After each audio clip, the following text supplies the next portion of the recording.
Olá, meus irmãos, que a graça e a paz do Senhor Jesus esteja com todos. Nós vamos dar início à nossa aula sobre da disciplina de ética cristã. É, Junto com essa aula, eu enviarei a vocês o nosso slide, né, contendo o conteúdo escrito da aula. Não vou conseguir passar para vocês aqui para que vocês possam ir acompanhando, mas eu enviarei junto com a videoaula o conteúdo escrito, tá bom? A nossa da último encontro nosso, quando falamos da importância da ética, vimos que a ética ela é fundamental em uma sociedade, para que a sociedade possa se estruturar de uma forma correta, para que haja um equilíbrio. Regras são necessárias. Entretanto, quando se fala de ética, muitas das vezes não entende o que é ser ético. E aí eu quero trazer para vocês algumas questões aqui no texto, ou como que a ética ela é trabalhada no decorrer da história.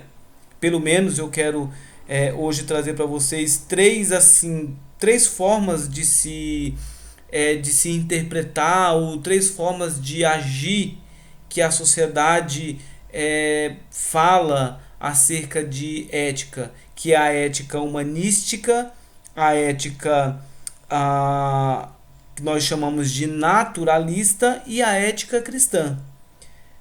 A sociedade ela se constrói ou é regida a partir dessas éticas, seja ela consciente, as nossas ações de forma consciente, seja de forma inconsciente, mas o fato é que nós sempre somos guiados a partir dessas éticas ou dessas cosmovisões, tá bom? Mas antes de entrar especificamente acerca dessas éticas ou dessas escolhas, eu queria então responder a pergunta que encerrei na semana no nosso último encontro.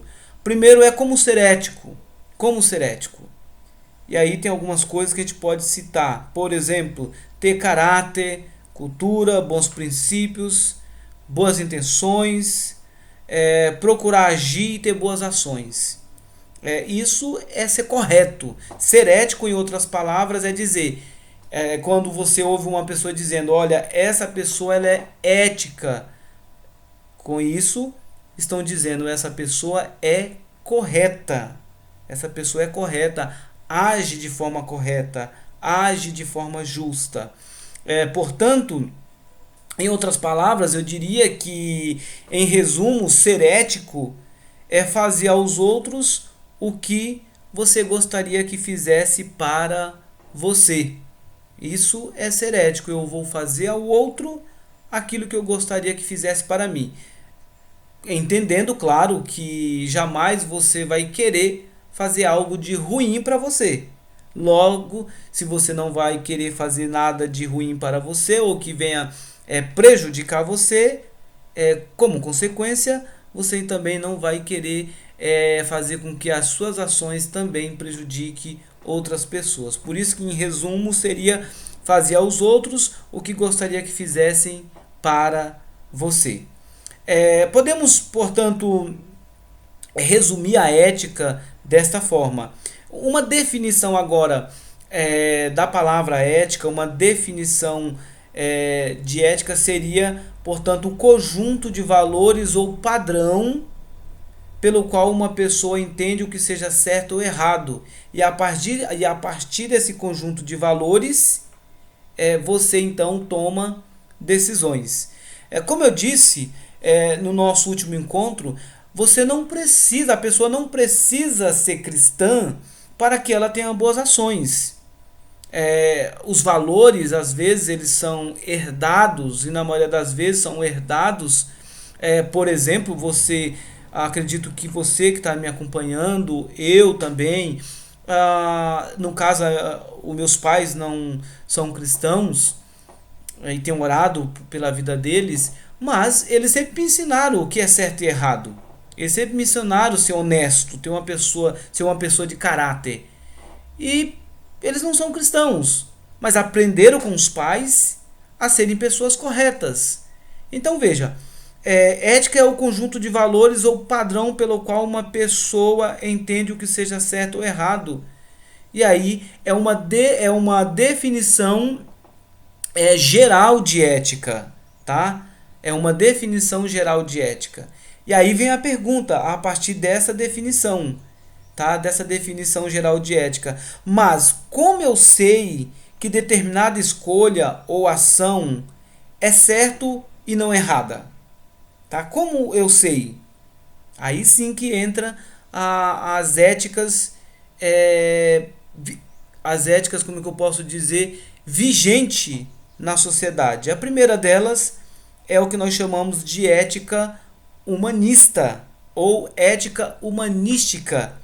O que seria uma ética ou uma decisão uma escolha a partir de uma ética humanística? Filosoficamente, pode-se resumir a doutrina da ética humanística da seguinte forma: agir sempre de forma a produzir a maior quantidade de bem-estar. Princípio do bem-estar máximo. Tá? Esse é o princípio do bem-estar máximo. Seria em prol do benefício da maioria das pessoas, nós vamos tomar determinadas decisões. Mas é interessante que a ética humanística ou utilitarista não leva em consideração aqui, nesse primeiro ponto, a questão do se é certo. A ideia é, se a maioria entende que é dessa forma que deve ser feito, então vamos seguir a maioria. Por isso utilitarista, por aquilo que é útil, tá? Por aquilo que é útil. Então, agir sempre de forma a produzir a maior quantidade de bem-estar possível. O propósito é atingir a maioria, tá? Atingir a maioria. Então, quando as pessoas que seguem uma ética humanística tomam decisões, o padrão ou os valores que essa pessoa tem, normalmente ela é baseada naquilo que a maioria aceita. Vou dar um exemplo para vocês. Vamos supor que o tema aborto, por exemplo, que vai ser um dos seminários. Se a maioria entende que é certo, então é certo.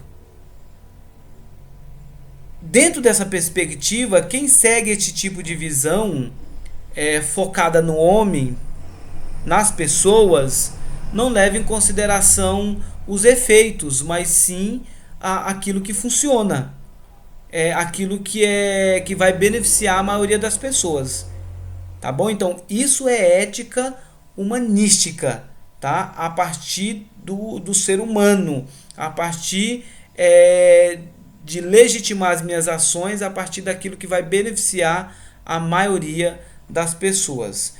Outro tipo de ética que nós podemos avaliar aqui, e aí a gente tem, aliás, antes disso, a gente tem várias coisas a partir dessa ética humanística. Essa ética vai defender, por exemplo, que o certo e o errado são relativos. Tá? A partir daquilo que eu disse aos irmãos, de que o que importa é a maioria. Se a maioria disse que isso é certo, é certo. Porque não há um absoluto. Então, aqueles que seguem uma ética humanística vai dizer que não há um absoluto. O que há é relativo, o que há é relatividade. Então, nada é absoluto, tudo é relativo. Nessa perspectiva, o certo e o errado são relativos. Vai depender do indivíduo, vai depender de como o indivíduo entende aquela determinada decisão que precisa tomar. Essa ética também, meus irmãos, traz a ideia de que o indivíduo ele é o único responsável em dar significado à sua vida e de vivê-la de maneira sincera, apesar da existência de muitos obstáculos, então a ética humanística vai dizer o seguinte: olha, quem dá significado à sua vida, quem determina para você, quem determina o certo e errado é você. Então é você que vai trazer significado à sua vida, é você que vai trazer razão para a sua vida. Logo, por isso que é humanística, sempre é centrada no homem, tá? Centrada no homem, essa ética. A outra ética que nós podemos ver de uma forma presente na sociedade é o que nós chamamos de uma ética naturalística. O que seria uma ética naturalista?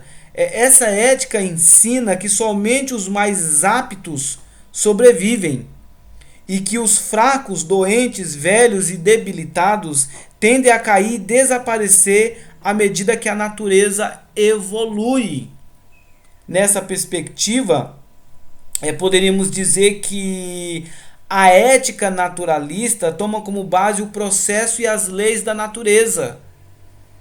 Nesse sentido, é que eu coloco aqui, somente os mais aptos sobrevivem. Então, o mundo é dos espertos, o mundo é daqueles que fazem acontecer. Então, não importa os meios que você chegou, você foi esperto.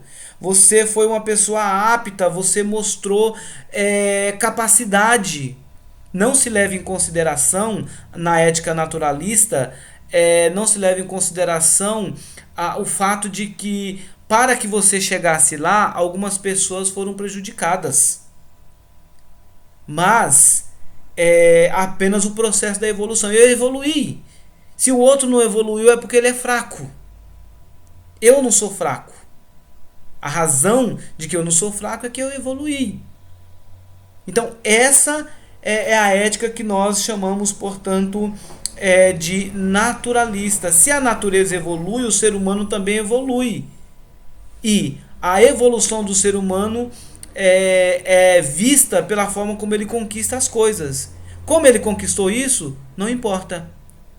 Importa que ele conquistou. Isso está muito ligado à ética humanística, que novamente está apontando para o ser humano, está apontando para a pessoa em si, e não para algo fora de si mesmo. As duas éticas, seja ela humanística ou naturalista, elas sempre vão focar naquilo que a sociedade entende o que é certo e errado. Isso é uma definição de ética geral. Entretanto, tem uma terceira via ou um terceiro viés, que é a ética cristã. Em resumo, a ética cristã, por exemplo, fundamenta ou tem como ponto de partida o cristianismo histórico. Fundamento principal é a existência do Deus único, Criador dos céus e da terra. E dessa forma, irmãos, é importante nós entendermos que a ética cristã vê o homem não como fruto de um processo evolutivo, mas como criação de Deus, a qual é responsável moralmente. Dessa forma, não importa, não é o homem que dá significado à sua vida, de acordo com a ética cristã, mas sim o ponto de partida para as minhas decisões é a Bíblia. Por isso, ética cristã. Em resumo, a ética cristã é o conjunto de valores morais, baseados nas escrituras sagradas. O conjunto de valores morais baseado nas escrituras sagradas. Essa é a definição de ética cristã. E aí nós compreendemos que, a partir dessa compreensão, as nossas ações, as nossas atitudes, elas, portanto, não podem depender daquilo que a sociedade pensa que é certo e errado. Mas o que a Bíblia diz sobre isso? Então veja, a ética cristã tem como pano de fundo o cristianismo histórico, que mostra-nos que os nossos valores eles precisam ser baseados nas escrituras sagradas. Logo, portanto, o cristão ele não decide de acordo como pensa a sociedade que é certo e errado. O cristão ele não toma suas decisões, ele não faz suas escolhas a partir do entendimento que o que importa é a conquista. Mas o cristão ele toma suas decisões a partir daquilo que as escrituras diz que é certo e errado. Por exemplo, esses dias eu estava participando de uma conferência sobre escola dominical, e aí nós estávamos falando sobre a ideologia de gênero. Aliás, o palestrante estava falando sobre a ideologia de gênero. E aí falando sobre o fundamento histórico e filosófico da ideologia de gênero. E dois aspectos foram levantados que eu achei extremamente importante, que é a ideologia de gênero trabalha naquilo que é subjetivo, trabalha com as ideias, com aquilo que é relativo, que vai dizer que a moral ela depende do contexto, o certo e errado depende do contexto e depende da cultura vigente da época. Porém, o cristão ele não lida com o subjetivo. O cristão lida com o real. E o que é o real? Deus é real. Deus é o criador e mantenedor de todas as coisas.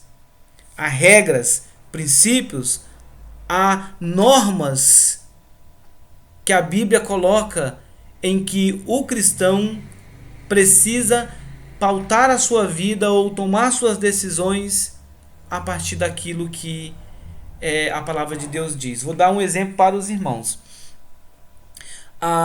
Na tomada de decisões, a sociedade diz o seguinte: olha, decida de acordo com o que você sente no teu coração. O importante é que você se sinta bem, o importante é que você esteja realizado. A ética cristã, a palavra de Deus, vai dizer em Provérbios 19, verso 2: não é bom proceder sem refletir, e peca quem é precipitado. Tem duas coisas aí. Não é bom proceder. A ideia é proceder, não é bom agir. Não é bom tomar atitudes. Segundo sem pensar. Agir como resultado de pensar. E peca quem é precipitado, ou seja, quem age sem pensar. Quem age a partir do impulso do seu coração. Quem age a partir daquilo que está sentindo. A Bíblia também diz lá em Jeremias que o coração do homem é enganoso. O coração do homem é enganoso. Logo, a ética humanística e a ética naturalista vai dizer que as suas decisões é a partir daquilo que a maioria entende que é certo e errado, até porque não existe absolutos, tudo é relativo. Mas a palavra de Deus, a ética cristã, no caso, que é justamente o que nós vimos aqui, o conjunto de valores morais, os meus valores morais, eles são baseados nas escrituras sagradas, vai dizer o seguinte: eu preciso pensar, eu preciso refletir, eu preciso orar, eu preciso tomar decisões de uma forma que Deus seja glorificado. Então, eu não vou prejudicar o outro. No meu trabalho, eu vou ser um bom funcionário. Eu vou fazer bem o meu trabalho. Por que eu vou fazer bem o meu trabalho? Porque eu estou a serviço de Deus no meu trabalho. Isso é uma ética cristã. Isso é uma ética cristã. Então, irmãos, basicamente, eu queria que vocês, nessa videoaula, então, tivessem essas três construções de éticas na sociedade. A sociedade sempre vai agir, sempre as pessoas sempre vão tomar suas decisões a partir dessa visão de mundo, uma visão humanística centrada no homem, que ensina o seguinte: o importante na sua tomada de decisões é você, o indivíduo é a parte mais importante na sociedade, logo as suas decisões tem que ser a partir daquilo que vai beneficiá-lo, pois ele é o único responsável para dar significado à sua vida. A ética naturalista vai dizer que somente os mais aptos sobrevivem, então os fracos e doentes, não há espaço na sociedade para pessoas fracas. E aí a Bíblia, eu acho interessante que a Bíblia contradiz isso, né? Porque Paulo vai dizer que quando nós estamos fracos, é aí que nós somos fortes. Porque a palavra de Deus vai dizer que é na nossa fraqueza que Deus age, pois quando o homem ele acha que é a partir dele, é a partir da sua capacidade que ele conquista, que ele faz acontecer, essa pessoa, portanto, desconsidera Deus. Agora, quando eu coloco a minha limitação, a minha incapacidade diante do Senhor, é aí que eu posso experimentar o agir de Deus na minha vida. Então, a ética naturalista e a humanista ela é contrária às escrituras. Por isso que a ética cristã tem como ponto de partida Deus. Sempre é a partir de Deus. Sempre é a partir da palavra de Deus. Desta forma, nós, portanto, entendemos que para que nós tenhamos ações de acordo com uma ética bíblica, uma ética cristã, há uma necessidade de se construir uma cosmovisão bíblica. Dessa forma, precisamos responder à pergunta: quais primícias deve guiar o cristão? A partir de que princípios devemos ser guiados? A partir do princípio da palavra de Deus. Dessa forma, é necessário se construir. Há uma necessidade de se construir uma cosmovisão cristã. E como faremos isso? Conhecendo a Deus, conhecendo a palavra de Deus. E isso nós veremos no nosso próximo encontro. Tá bom? Deus abençoe a vida dos irmãos e que tenham um bom proveito. E qualquer dúvida desta videoaula, os irmãos podem entrar em contato comigo. Tenham todos uma excelente semana, em nome de Jesus. Amém.